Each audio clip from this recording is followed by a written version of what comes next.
the masters of discipline. What if I told you that the most powerful force you can ever develop isn't your physical strength, wealth, or even talent, but the unshakable inner discipline to command your mind, your emotions, and your responses? Matter the chaos that surrounds you? Imagine this. While the world screams for your reaction, your anger, your attention, you remain grounded, calm, clear. You don't flinch. You don't react. You respond with purpose. That kind of composure? That's not an accident. It's not a personality trait. It's discipline. And it can be trained. What if you could cultivate your will the way a warrior trains for battle?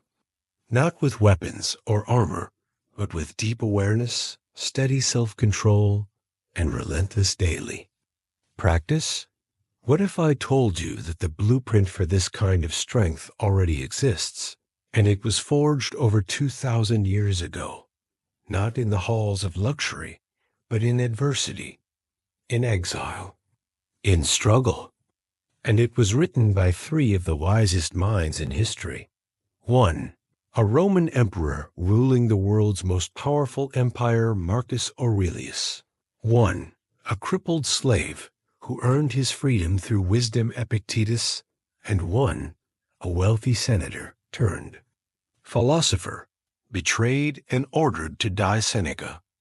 3 men, 3 lives, 1 timeless discipline. Welcome to the Stoic Path. In this series, we're not here to glorify emotionless living. We're not here to suppress humanity. We're here to rediscover our power. The kind of power that can walk through loss without bitterness, that can face failure without crumbling, that can lead with clarity, even in darkness. This isn't about building a wall around your feelings. It's about learning how to master them. Marcus Aurelius, even as emperor, wrote to himself daily, training his own thoughts, confronting his own weakness, building his character one word at a time. Epictetus taught that true freedom was not found in status, but in self-discipline. Seneca, he showed us that even death can be met with dignity when one lives in alignment with their values. These weren't men who merely preached ideas. They lived them. They suffered. They fell. But they endured not by chance, but by choice, and they left us a guide. In the next chapters, we'll explore how you can take their teachings and apply them right now.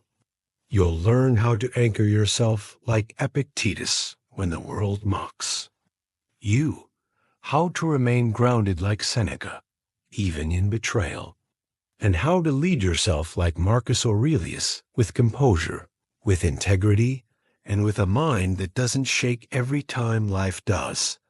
Because the discipline of the Stoics, it's not ancient history. It's not philosophy locked in books. It's a living code. And it belongs to anyone who dares to follow it. So if you're tired of being reactive, if you're done letting the outside world dictate your inner world, if you're ready to rise above distraction, ego, emotion, and noise, then stay with me, because we're about to walk the path of 3 masters, not to admire them, but to become like them, to live with clarity, to act with integrity, and to lead not over others, but over yourself. And where does this disciplined life begin? With the first and hardest question: what do you stand for? What principle holds you steady when everything else tries to shake you? Let's begin with Epictetus and the power of a clear, unwavering purpose.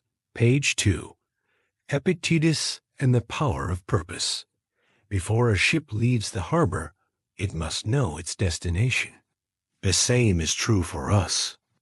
Without a clear direction, we drift, pulled by emotion, pressure, or the noise of the world. This is where Epictetus begins. Born into slavery, Epictetus had no wealth, no freedom, and no power. And yet, he would become one of the most powerful minds in philosophy, not because he changed the world around him, but because he mastered the world within. So how did a man with no control over his external life discover the deepest kind of freedom?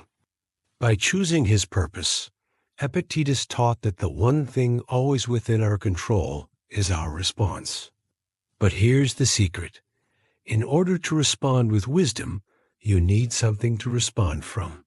That something is purpose, a clear guiding principle, a reason for your actions that isn't built on impulse or pride, but on values you choose and live by.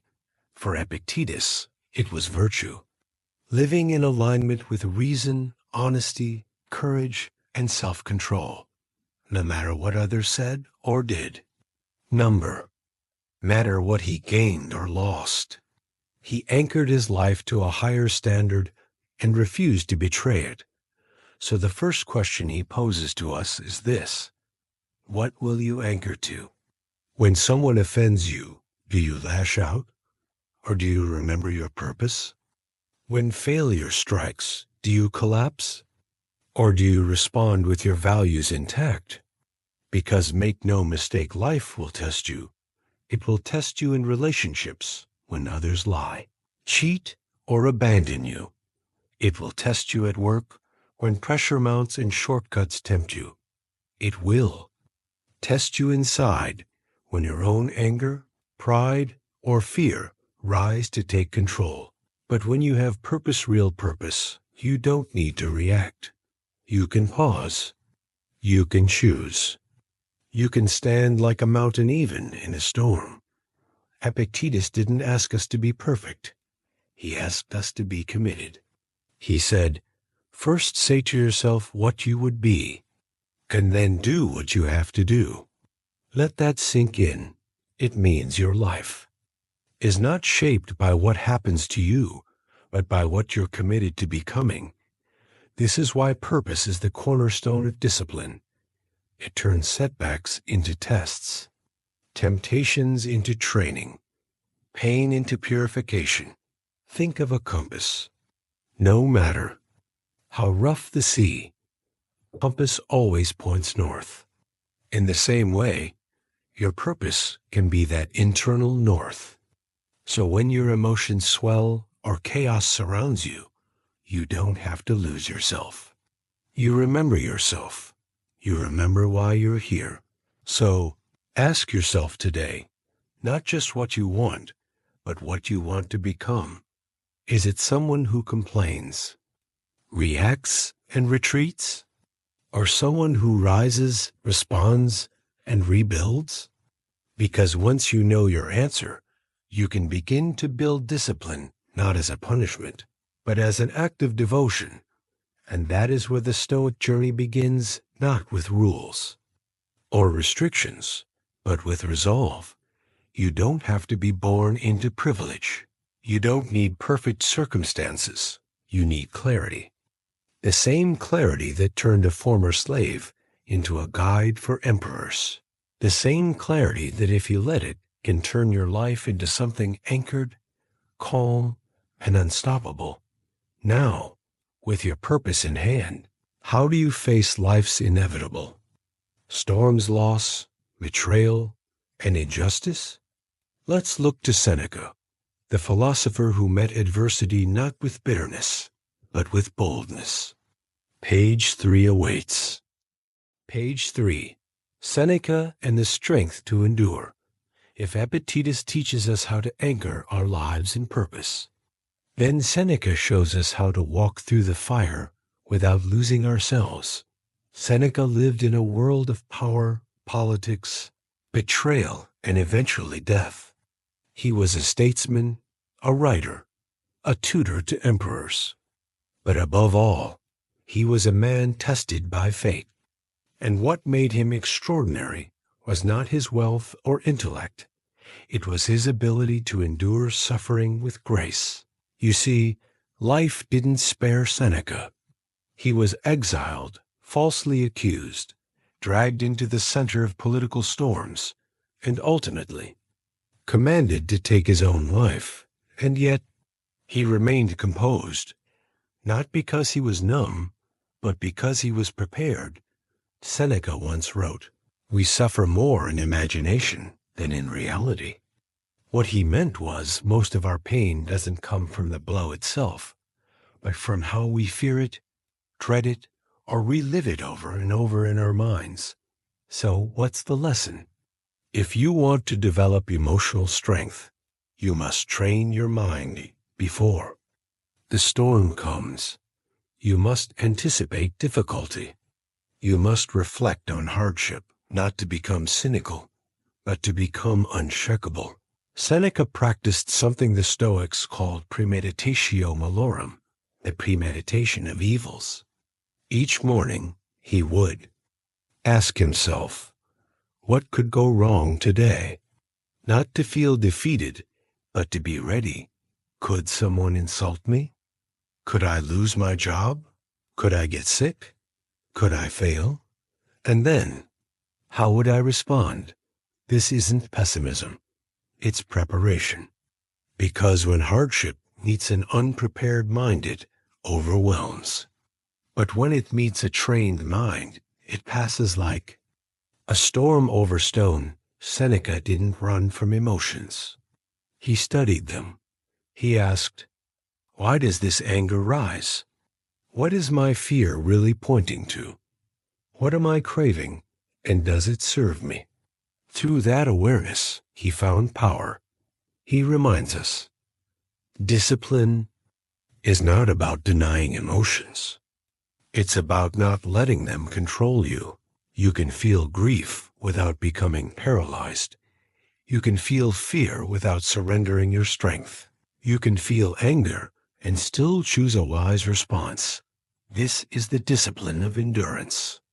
Not just surviving suffering, but using it to refine you. Imagine looking at pain and saying, I expected you. I trained for this, and I will not break. That's what made Seneca more than a philosopher. He was a practitioner of inner fortitude. And the truth is, you can be too. Start small. When you're rejected, pause. Observe. When you're insulted, breathe.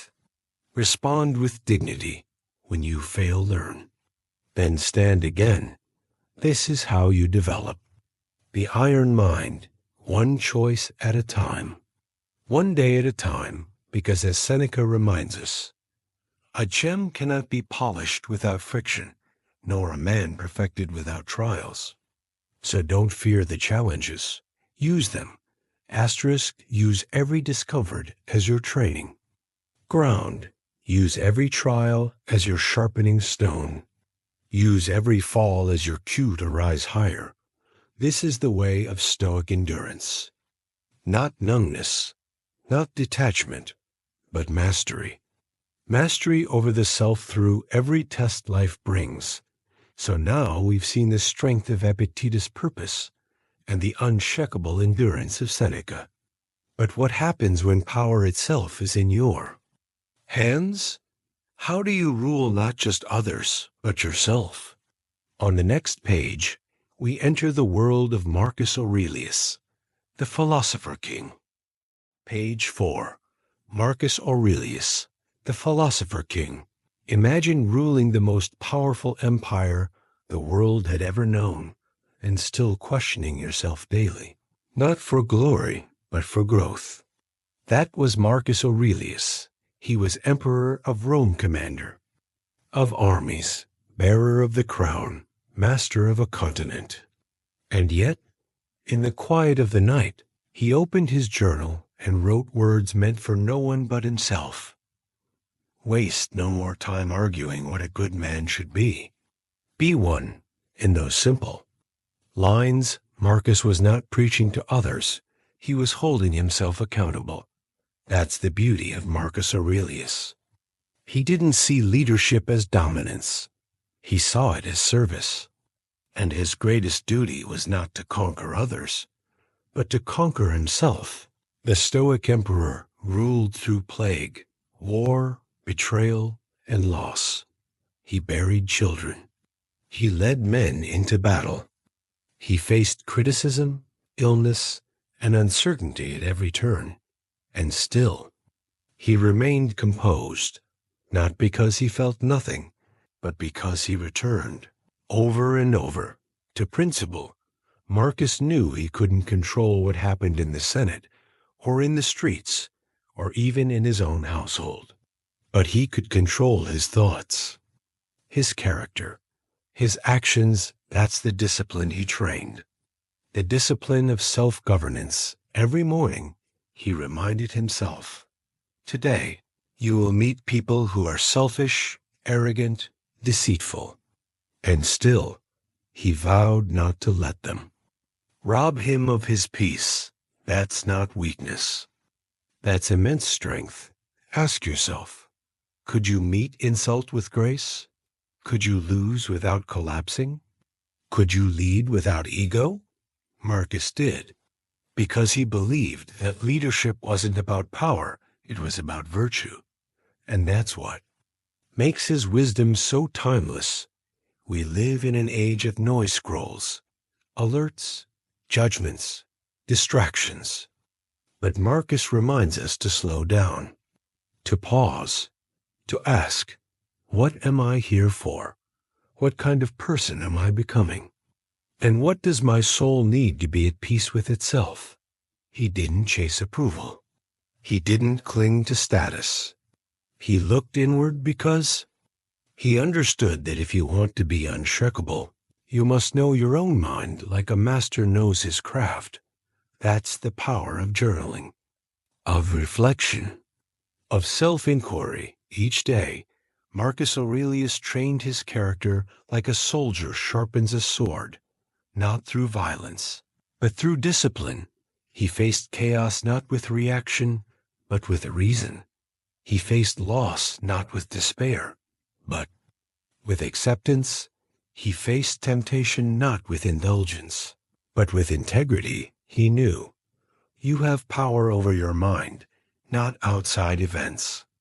Realize this, and you will find strength.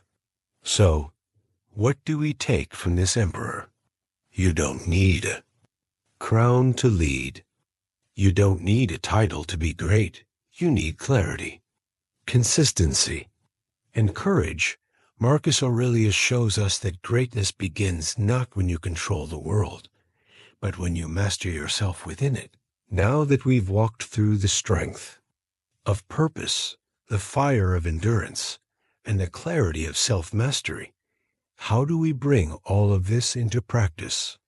The next step is taking these timeless lessons and turning them into daily routines, rituals of discipline that shape not just our thoughts, but our lives. Page 5. The Habits of Discipline. Daily training for inner power. So, how do we take these grand, timeless ideas and actually make them part of our everyday lives? It starts here. Discipline is not something you have. It's something you practice day in, day out, like breathing, like walking, like living. Let's go back to Marcus Aurelius. He didn't just read Stoic philosophy. He wrote it. Every single day, he journaled not for fame, but for focus, to remind himself of what truly mattered, to resist the pull of temptation, ego, and fear, to train his mind like a soldier trains with a sword. And that's your first tool, daily. Reflection. You don't need marble halls or an emperor's throne. Just a pen, a moment of quiet, a place to ask yourself, what did I do today that honored my values? Where did I let anger, fear, or pride take control? How can I improve even just a little tomorrow? It's not about perfection. It's about progress. That's how Marcus built an iron mind, not by being emotionless, but by becoming aware of his emotions and directing them with purpose. Next, let's talk about control of reactions. one of the core Stoic disciplines, Epictetus famously said, "It's not what happens to you, but how you react to it that matters." Think about that. Every frustration, every insult, every inconvenience, it's a moment of choice. Most people react. Stoics respond when someone cuts you off in traffic, pause. When your plans fall apart, breathe. When you feel the heat of anger, raise step back. Ask yourself, is this in my control?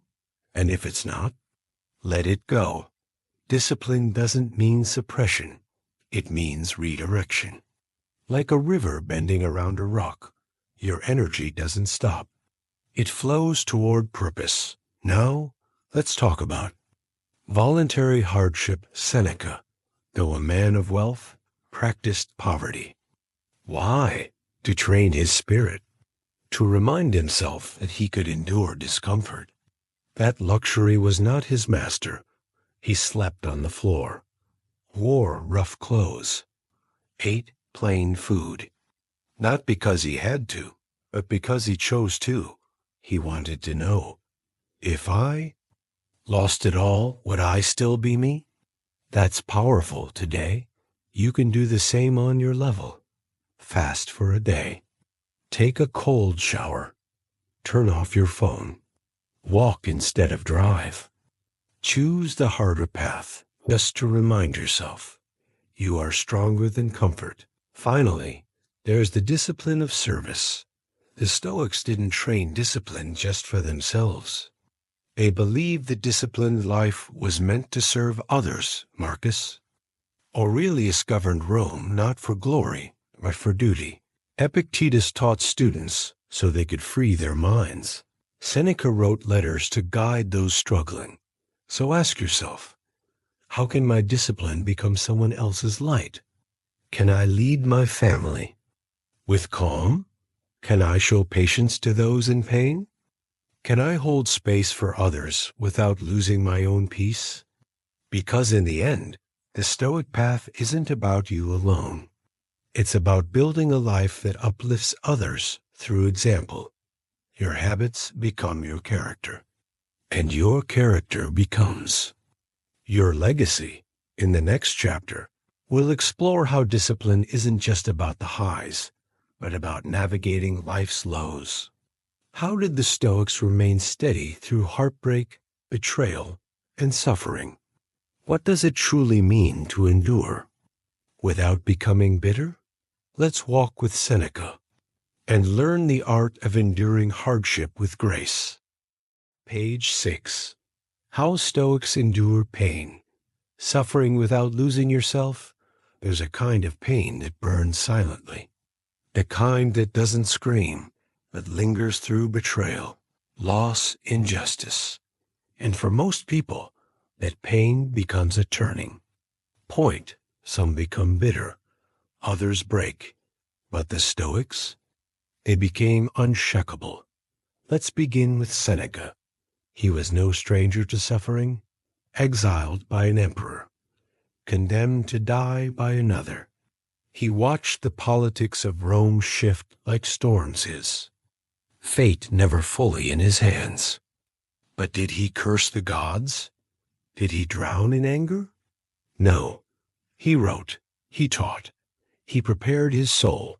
Seneca once said, "We suffer more often in imagination than in reality." Meaning, most of our pain isn't just from events, but from how we process them, from our fear, from our attachment, from our refusal to let go. And so, when hardship comes, real hardship, Stoicism doesn't tell you to pretend it doesn't hurt. It tells you to face it fully, but not to become it. You see, pain is a visitor, but bitterness? That's a choice. Marcus Aurelius knew this well. His journals, meditations, are filled with grief, loss of children, betrayal by friends, the burdens of power. But instead of drowning in sorrow, he wrote himself reminders. You have power over your mind, not outside events. He was teaching himself again and again to return his focus inward, not because he was emotionless, but because he refused to let the external world take over his internal one. Now think of Epictetus, born into slavery, physically crippled, beaten, yet he became one of the greatest teachers of freedom. Why? Because he understood the truth. It's not things that disturb us, but our opinions about them. He refused to let pain define him. And that's the lesson. Discipline doesn't protect you from pain. It prepares you for it. It's what lets you walk through grief without losing your gratitude. It's what lets you face injustice without becoming cruel. It's what lets you suffer without becoming the suffering. So, how do we apply this? First, you must separate what hurts from what you make it mean. A breakup doesn't mean you're unlovable.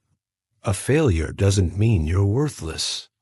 A betrayal doesn't mean you should never trust again. Let the pain come. Let it teach. But don't let it rewrite who you are. Second, embrace what the Stoics called premeditatio malorum, preparation for adversity. They imagined misfortune before it came, not to be negative, but to build strength. Like a warrior trains before the battle. So when the storm comes, they're not surprised. They're steady. You can do this too. Mentally rehearse hardship, not to fear it, but to remind yourself, even if I lose this, I will not lose myself. And third, anchor yourself in virtue. When the world breaks your heart, fall back on what you can control. Your courage, your compassion, your clarity, your honesty. These are the rocks you stand on when everything else crumbles. Because here's the truth. Hardship will come. You can't avoid it, but you can meet it like a Stoic, with grace, with grit, and with a mind that says, this will not destroy me. It will define me. Now that we've seen how the Stoics faced pain, let's explore how they viewed power, how true discipline doesn't just survive hardship, but wields influence with humility. What did Marcus Aurelius teach us about leadership? Let's turn the page and step into the emperor's shoes. Page 7. Discipline over desire. Freedom from neediness, desire. In today's world, it's everywhere, scrolling on your phone, walking through a store, watching a screen. We're surrounded by offers, temptations, distractions. You need more. You should want more. You must chase more. But the Stoics? They taught the exact opposite. Marcus Aurelius, the emperor who could have had anything, reminded himself daily, you could leave life right now. Let that determine what you do, say, and think. Not exactly the slogan of a man chasing luxury. Why? Because true discipline isn't just about saying no to what's harmful. It's about mastering the urge to always say yes. Desire isn't always wrong, but when left unchecked, it enslaves you. It makes you restless, greedy, anxious. You start needing more to feel okay. More status, more likes, more stuff. And the Stoics knew that's not freedom. That's dependence. Epictetus was once a slave, but he taught that the real chains are invisible. Freedom is the only worthy goal in life, he said. It is won by disregarding things that lie beyond our control. Desire for what lies outside of us, approval, fame, indulgence, that's what weakens us. Because when you're always chasing something external, your peace depends on the world behaving exactly how you want it to. But guess what? It won't. So the Stoics flipped the script. They said, let go of what you can't control. Train your desires to match your values. Want only what aligns with virtue, courage, justice, wisdom, self-control. That doesn't mean you don't enjoy good things. But you own them. They don't own you. Seneca warned about living for pleasure. He said, "It is not the man who has too little, but the man who craves more. That is poor. That craving is the real poverty. That endless hunger, it's a form of suffering. So how do we resist it? First, we pause. The next time you want something, a new phone, attention, comfort, ask, do I want this because it serves me? Or because I'm afraid to be without it? Second, we practice voluntary discomfort. Yes, on purpose. The Stoics would occasionally fast, sleep on the floor, walk barefoot. Why? To remind themselves, I can endure this. I don't need luxury. To survive, I am not weak. Try it. Take cold showers. Skip a meal. Walk instead of drive. Not as punishment, but as proof. Proof that you are not ruled by your cravings, that you have command over your impulses. Third, we shift the spotlight inward. Let others chase applause.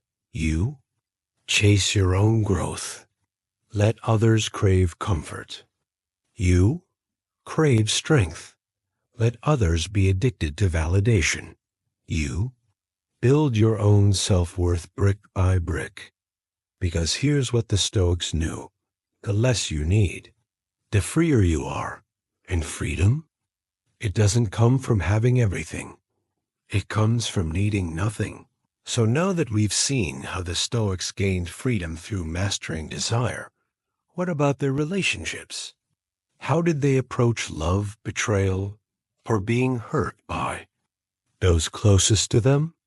Let's turn the page and explore how Stoic discipline applies to the heart. Page 8. Discipline in relationships. How Stoics deal with hurt and betrayal. How do you stay calm?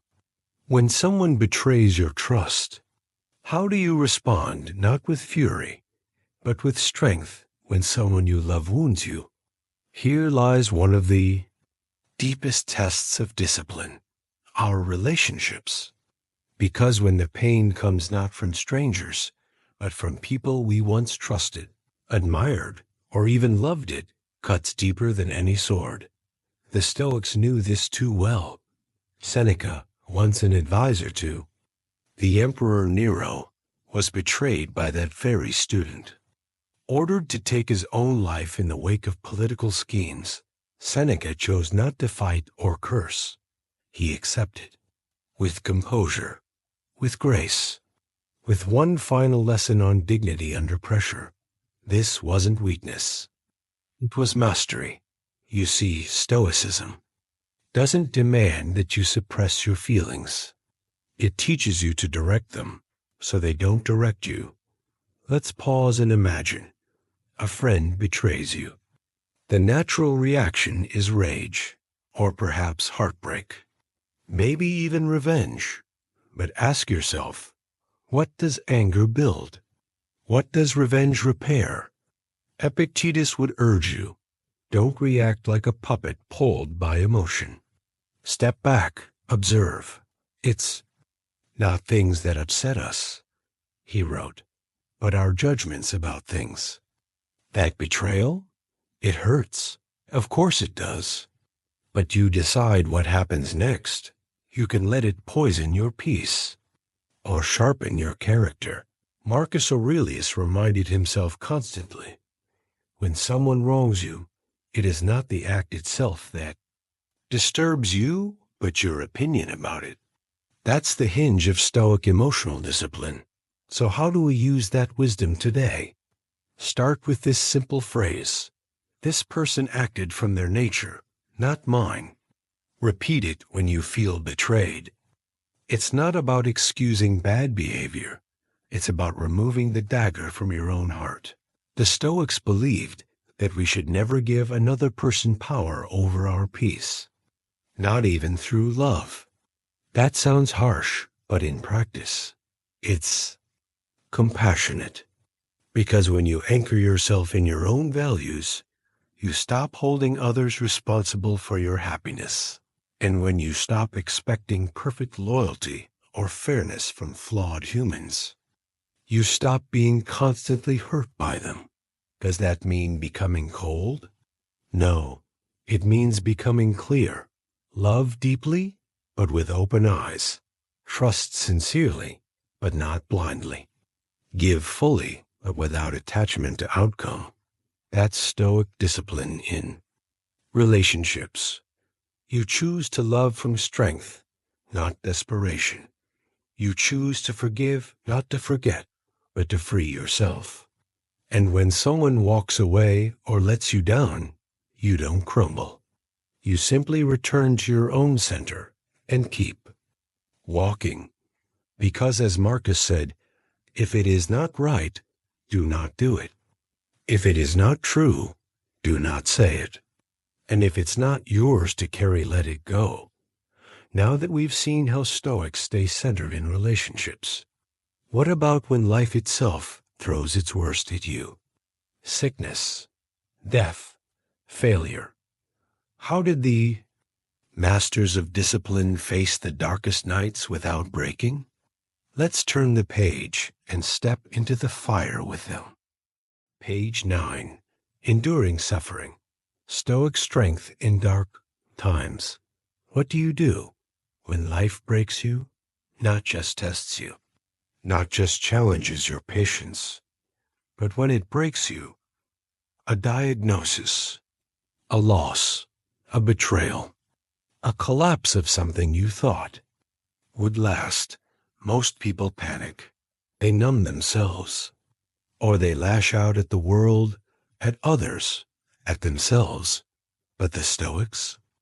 They looked pain in the eye and responded, not with victimhood, not with bitterness, but with principle, with strength, with stillness.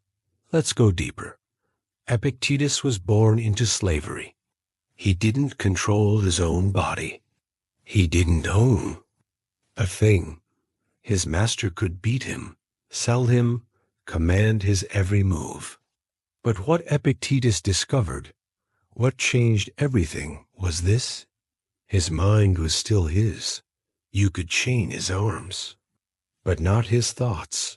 You could imprison his body, but not his choices.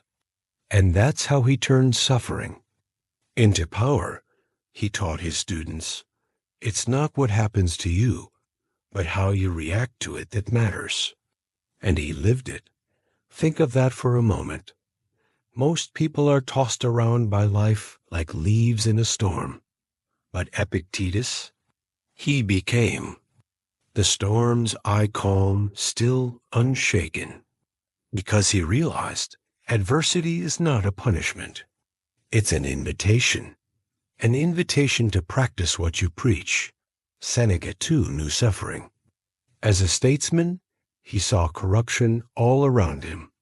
As a teacher, he was betrayed. In the end, he was forced to take his own life on command. But even then, he didn't rage.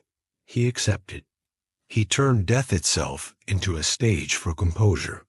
His students watched him bleed with dignity. Why? Because Stoic discipline isn't tested in comfort. It's revealed in chaos. And then there's Marcus Aurelius, leading an empire through plague, betrayal, war, and personal grief. Most men in power collapse under lesser burdens. But Marcus? He wrote to himself every day, not to show off, but to survive. His journal wasn't a performance, it was a practice. A reminder, you have power over your mind, not outside events. Realize this, and you will find strength. And that is the Stoic secret. When the world outside spirals out of control, your power lies in the one place no one else can touch your mind. So, what does this mean for you? It means your pain doesn't have to define you. Your suffering doesn't have to break you. Your worst days can become your strongest, but only if you meet them with the right posture, not as punishment, but as practice. This is the Stoic approach. Not to pretend you're unaffected, but to remain unbroken. To turn adversity into an ally. To turn pain into precision. And to turn every hard moment into a stepping stone toward wisdom. Now that we've seen how the Stoics faced suffering, let's shift our focus toward one of their most overlooked disciplines, daily routine. Because true mastery isn't made in grand gestures, but in the quiet rituals you repeat every single day. Page 10. The discipline of daily practice. Stoicism in routine. Discipline isn't born in crisis. It's revealed there, but it's built in the quiet, in the early morning when no one is watching, in the unglamorous hours, in the decisions you make when there's no applause, no punishment, no pressure. Just you and your choices. This is where the Stoics lived.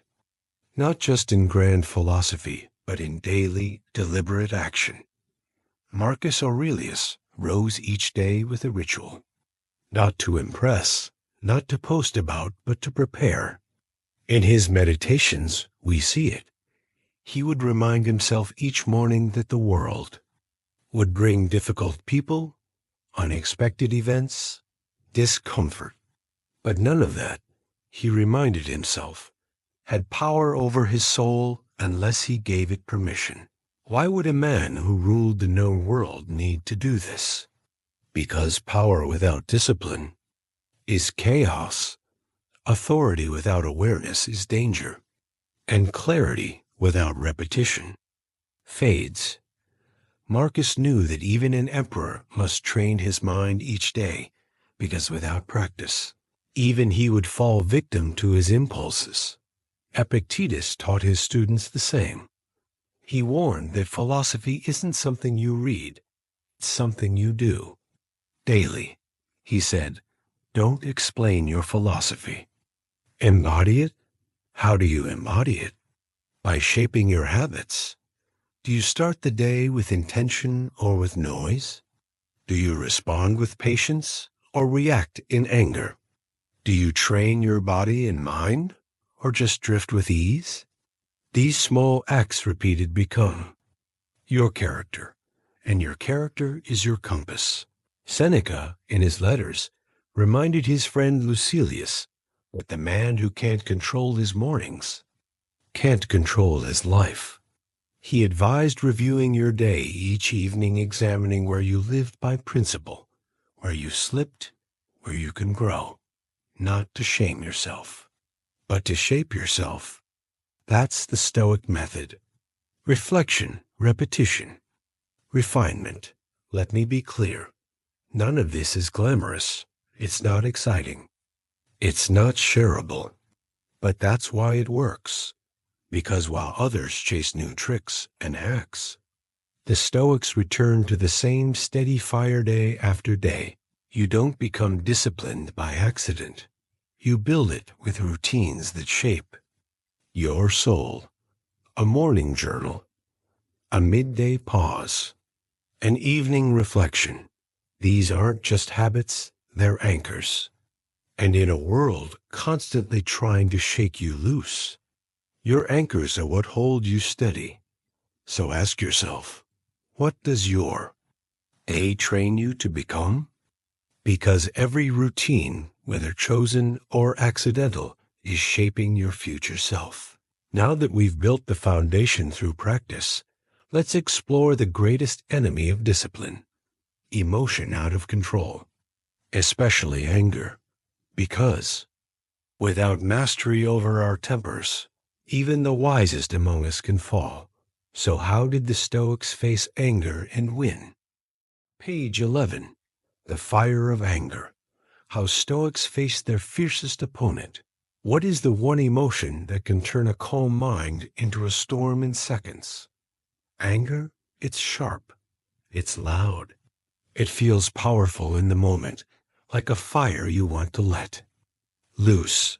But more often than not, that fire doesn't just burn others. It burns you too.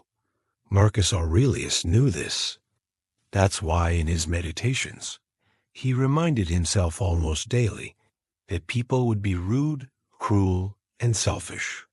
He didn't pretend the world was kind. He prepared for when it wasn't. Whenever you are about to find fault with someone, he wrote, ask yourself the following question. What fault of mine most nearly resembles the one I am about to criticize? This is the heart of Stoic anger management, not suppression, not bottling it up, but understanding it. Epictetus taught his students that anger is never about the event. It's about our interpretation of the event. Someone cut you off in traffic. Someone spoke over you. Someone disrespected you.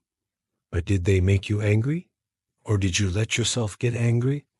He would say, it's not things that upset us, but our judgments about those things. The Stoic answer? Change the judgment, and you calm the emotion. Seneca took this further. In his powerful essay on anger, he described anger as a kind of temporary madness. He wrote, no plague has cost the human race more. You will see murder, poisoning, lawsuits, cities in ruins, and whole nations destroyed all under the influence of rage. And he was right.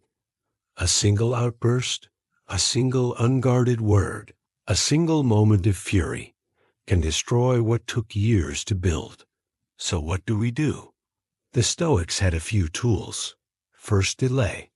When you feel your blood boil, don't respond. Don't text. Don't lash out. Walk. Breathe. Count. Give the emotion space to cool, like a kettle off the stove. Second, perspective. Ask yourself, will this matter in 5 minutes? 5 hours? 5 days? What about 5 years? You'll find that most things we explode over barely leave a scratch in time. Third, humility. The Stoics didn't see themselves as flawless. In fact, they constantly reminded themselves of their own faults. So when others fell short, they responded not with outrage, but with understanding. Because how can you be angry at someone for being human when you are too? And finally, choose your battles. Not every insult deserves your energy. Not every offense requires a response. The strongest person in the room? Often the one who simply walks away. Discipline over ego. Control over chaos. That's the Stoic path through anger, because the man who can govern his temper can govern anything. Now that we've faced the storm of emotion, let's move to the next battleground. Distraction. In a world filled with noise, temptation, and endless scrolls, how did the Stoics keep their focus razor sharp? Let's find out. Page 12. Discipline of focus. The Stoics' answer to distraction. If anger is a fire that burns from within, then distraction is the silent fog that creeps in unnoticed, slowly dulling your edge until you forget what you were fighting for in the first place. Today, our minds are under siege. Notifications buzz like insects in our pockets. Endless scrolls offer instant dopamine hits. Multitasking is praised, and attention spans are shrinking by the second. So, the question becomes, how do you stay focused in a world built to scatter? Your mind? Marcus Aurelius faced his own storms of distraction politics, war, betrayal, loss. And yet, in his quiet morning reflections, he wrote, you have power over your mind, not outside events. Realize this, and you will find strength. That was no metaphor. He meant it. To Marcus, Each day was a battlefield, not against enemies with swords, but enemies of the mind, procrastination, impulse, and vanity. And his weapon of choice? Intention. Every morning, before stepping into the demands of empire, he would remind himself of what mattered most. He would ground his focus on virtue, on clarity, justice, discipline, and reason. Epictetus echoed this. He taught that no one can steal your time unless you offer it willingly. If you wish to improve, he said, be content to appear clueless or stupid in external matters. Do not wish to seem to know. That's the Stoic flex, not needing. To prove anything, not chasing recognition, just focusing relentlessly on the task at hand. He urged his students to live with simplicity, not because life lacked complexity, but because your focus must be sharp enough to pierce through the noise. Imagine you are building a statue. Every moment of distraction is a chisel mark off course. Every minute lost in mindless scrolling is a chip out of your masterpiece. Focus is sacred. Seneca, perhaps the most modern of the three, warned against the busyness that so many wear as a badge of honor.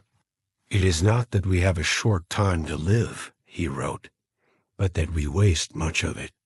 He called it what it is, a tragedy. Not a lack of time, but a lack of discipline with time. He believed in structured days, clear intentions, and purposeful action. Not rushing, not reacting, but choosing. So, how do we apply this today? It starts with one question. What are you giving your mind to? Not just what's on your calendar, but what's on your mind. Is it scattered across 10 browser tabs? Is it lost in other people's opinions, other people's dramas, other people's noise? The Stoics would ask, what are you building? If your mind is a garden, what are you planting each day? Are you feeding weeds of gossip, insecurity, and distraction? Or are you nurturing seeds of purpose, clarity, and strength? Modern Stoicism isn't about living in a cave. It's about being in the world without being consumed by it. Practical habits help. Daily journaling, like Marcus did. Reflection, like Epictetus taught. Time blocking, like Seneca practiced, when you assign your energy deliberately, hour by hour, according to your highest values. You become what you consistently focus on. And the cost of distraction? It isn't just time. It's your becoming. Focus is discipline. Focus is strength. Focus is freedom. Because when you master your focus, you choose your life. Not what others suggest, not what the algorithm feeds, but what you were meant to do. Now that we've reclaimed our attention, let's explore how the Stoics trained their emotions, not to erase them, but to master them. What does it really mean to feel deeply, yet remain unshaken? On the next page, we turn to Seneca and the art of emotional clarity. Page 13. Stoic emotional clarity. Mastering the storm within, the mind can be sharpened. Focus can be trained. But when it comes to emotions, especially the ones that roar from deep within us, most people crumble. Anger flares. Jealousy simmers. Anxiety rattles our bones. We think emotions happen to us. But the Stoics taught otherwise. They believed emotions are not just reflexes. They're judgment stories we tell ourselves about what's happening. And because they're judgments, they can be changed. Seneca wrote passionately about this. To him, anger wasn't just a feeling, it was a temporary madness, a fire that consumes reason, dignity, and control. But what's the first thing people say when they're angry? I couldn't help it. Seneca challenged that belief. He taught that we always have a moment, a sacred, quiet gap between the spark and the flame. And in that gap, we choose. He didn't say, don't feel. He said, don't feed. Don't water the seeds of rage or self-pity. Don't rehearse imaginary insults in your head. Instead, step back. Ask, what story am I telling myself? Right now, what else might be true? Epictetus went further. He taught that no one can make you angry. Not really. They can insult you, cheat you, ignore you. But your reaction? That's yours. You are upset, he'd say, not because of what happened, but because of your opinion about it. Let that land for a second. The power isn't outside you. It's in your interpretation. Now imagine what that means. It means you don't have to be ruled by every emotional wave. You can become the still water beneath it. Marcus Aurelius lived this in real time. As emperor, he couldn't afford to be reactive. Every decision he made affected millions. So he trained his emotions daily, not by ignoring them, but by interrogating them. He would write in his journal, is this something in my control? What virtue does this moment demand? Will this matter in 10 years? He grounded himself in logic. He stepped out of the storm to see it clearly. And in doing so, he remained calm even when everything around him threatened to collapse. So how do we apply this today? First, acknowledge your emotions. Don't suppress them. Don't pretend they don't exist. That's not strength. That's denial. But don't indulge them either. Don't spiral. Don't build a throne for your anger and worship it. Instead, pause. Step outside the story. Second, question the judgment beneath the feeling. If someone cuts you off in traffic, is it really an attack? Or just a moment? When someone forgets to text back, are they rejecting you? Or just distracted? And third, choose the virtue that fits. Patience, understanding, courage, discipline. There's always a higher road. This isn't about being emotionless. It's about being emotionally free, not chained to every trigger, not yanked by every passing wave. The Stoics teach us that emotional mastery isn't coldness. It's clarity. It's being able to feel deeply and still respond wisely. So the next time you feel the fire rising in your chest, the anger, the fear, the despair, remember, there is a moment. And in that moment, you decide who you are. Because true discipline is emotional clarity, asterisk, and now, having mastered the emotional storm, what's next? The discipline of habits, the quiet rituals that shape our lives, one choice at a time. Let's uncover how the Stoics engineered their daily routines to serve their highest selves. Ready for page 14? Page 14. Stoic Habit Alchemy. Crafting a life through daily rituals. If clarity is the compass, then habit is the map.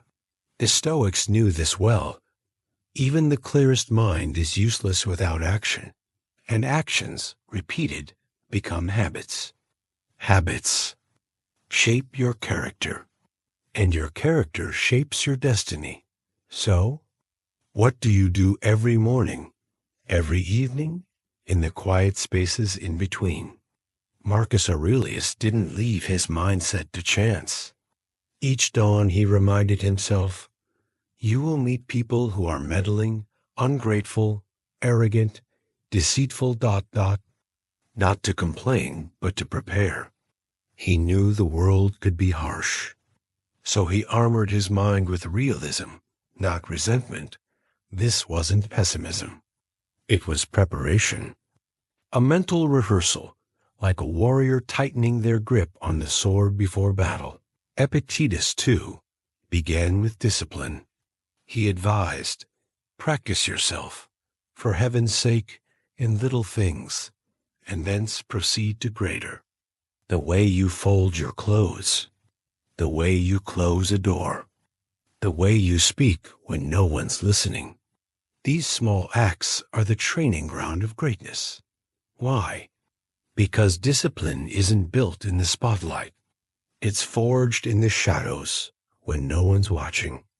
When your future self is the only audience. Seneca wrote about time, not in abstract terms, but as a precious resource, constantly slipping through our fingers.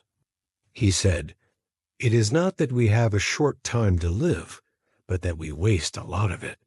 Ouch. Comma. So how do we stop wasting it? With rituals, anchors, routines. The Stoics weren't obsessed with rigid schedules, but they understood the power of intention. They carved out moments to reflect, reset, and realign. A Stoic morning might begin with silence, a walk before sunrise, a reminder, I don't control what happens, but I control how I meet it. Then comes purpose. What will I do today? Not just what tasks will I check off, but what virtues will I embody? Courage in the face of difficulty, patience in traffic, justice in every decision, temperance at the dinner table. At night, the Stoic doesn't collapse into bed and scroll until sleep takes over. They review, gently, with honesty, not shame. Where did I succeed? Where did I slip? What can I do better tomorrow? Marcus did this every night. He called it a moral inventory, a chance to course correct before drifting too far off path. And here's the thing. This isn't about perfection. It's about alignment. Comma every day. We're writing the story of who we are. Habits are the pen. Routines are the chapters. So what's your story? Are your mornings rushed and reactionary? Or calm and conscious? Are your evenings full of regret or reflection? Are your habits scaffolding the person you want to become or slowly burying them? Because here's the truth the Stoics knew. You don't rise to the level of your goals. You fall to the level of your systems. And that's good news. Because systems are built. They're in your control. You don't need a perfect morning to be disciplined. You just need one small moment of intention. Maybe it's making your bed with care. Maybe it's taking 3 deep breaths before checking your phone. Maybe it's whispering to yourself, "This day is mine. I will meet it with virtue." Whatever it is, start small. Start consistent. And let that consistency shape you. With clarity and routine now woven into your life, let's look at the final thread, the legacy. What does it mean to live as a Stoic, not just today, but across a lifetime? What imprint will your discipline, your wisdom, your character leave behind? Let's uncover it together in page 15. Page 15, the Stoic legacy. Becoming the person time remembers. What happens when you live like this? Not just for a week or a month, but year after year. What happens when discipline becomes your rhythm, when reflection becomes your compass, and when virtue becomes your guide? You become unforgettable, not in the loud, spotlighted way, but in the quiet, enduring way.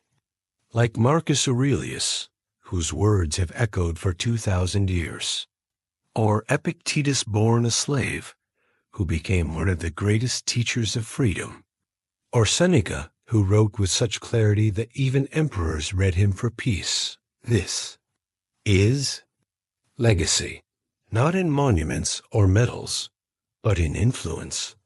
in the ripple effect of how you lived, how you chose, how you endured. You see, Stoicism isn't about becoming someone different. It's about becoming fully yourself. The best version, the clearest expression, the one who sees life not as chaos, but as opportunity. And here's the truth that many miss. Legacy isn't something you leave behind. It's something you build every day, with every decision. When you choose patience instead of rage, you're shaping your story. When you wake early, journal with clarity, and live with intention, you're planting seeds that others will notice. Even if you don't see it yet, Marcus never wrote his meditations for the world. They were his private thoughts.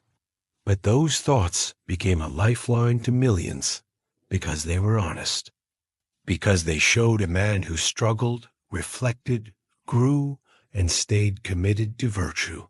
That's what makes a life powerful, not perfection, but presence. Seneca said, "As long as you live, keep learning how to live." That is the essence of a Stoic legacy, not someone who had all the answers, but someone who kept asking better questions, someone who met difficulty with grace, who met delay with discipline, who met life not with fear, but with courage. And what does that mean? For you, it means your morning routine matters. It means your responses, your boundaries, your tiny acts of integrity. They matter. Not just for you, but for everyone who watches you, learns from you, rises because you rose, even if they never say it, even if they never know your name. You become a living example, and maybe someday, your words, the ones you scribble in a journal or whisper to a friend, might echo long after you're gone, not because you wanted fame, but because you lived with truth. That is the Stoic way. So ask yourself, what will your ripple be? Not when you're gone, but right now, with this breath, this choice, this moment, because how you live today becomes your legacy tomorrow. And so, as we close this journey through discipline, emotion, and legacy, remember, Stoicism isn't just a philosophy to read, it's a path to walk. Every sunrise is a new beginning. Every obstacle is a new lesson. And every breath is another chance to live with clarity, purpose, and strength. Stick with us. The journey doesn't end here. Page 16, the final word. Choose Stoic strength daily. You've walked through the fire. You've met the mirror of your emotions. You've witnessed the quiet power of habit, the clarity of thought, and the profound discipline of those who live by principle, not popularity. And now you stand here not just with knowledge, but with something deeper, understanding. Because Stoicism isn't about being tough for the sake of it. It's not about hiding feelings or being immune to hardship. It's about facing life as it is, not as we wish it were. It's about waking up every morning with a steady heart and a clear mind. It's about remembering that what truly matters, what always mattered, is within your control. Your thoughts, your actions, your character. So, here's the challenge. Don't let this be just another inspiring voice in your ear. Let it be a starting point, a ritual, a compass. Take 5 minutes tomorrow morning before the chaos begins. Reflect, journal, sit in stillness. Ask yourself, what kind of person will I be today? Practice patience when tested. Practice courage when afraid. Practice discipline when it's inconvenient. These are the bricks of greatness. Quiet, humble, daily. And remember, even Marcus stumbled. Even Seneca doubted. Even Epictetus had moments of pain. But they kept going so can you. If this message spoke to you, if you found even a moment of clarity, insight, or calm, share it, like it, subscribe, pass the flame forward, because we need more calm minds in this world, more grounded voices, more quiet warriors who show up not with noise, but with presence. Thank you for joining us on this journey. Keep walking the Stoic path. And above all, remember, the only thing you ever truly control is you.